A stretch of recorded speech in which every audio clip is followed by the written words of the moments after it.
kami umuwi ng Pampanga, dumaan muna kami dito sa kainan. Yung sikat na Pangasinan na floating dining.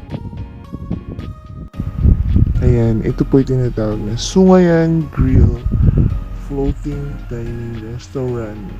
Ang sikat sa Pangasinan, Bulinaw, Pangasinan.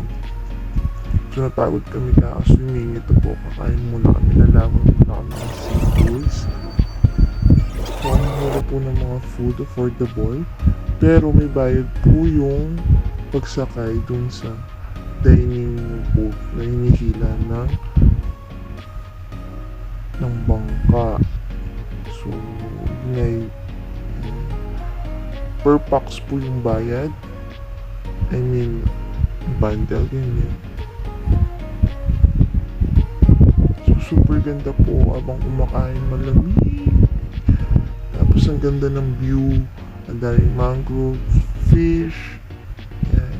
Inuwi po namin kahit the best yung halo-halo. Ang sarap. Ngayon lang ako nakatikim ng halo-halo sa Pilipinas. Sa kanya lang ako nasarap. Masarap siya. Talagang authentic na seafood. So, ang dami may pork barbecue din. Sarap. Yan. Habang kumakain. Ang ganda ng mga view. Tapos marami kayong kasabayan. Perfect. Diba? Habang kumakain ka, nakikita mo yung mga view yan. Diba? Perfect. Yan. Sabi-sabi muna kami.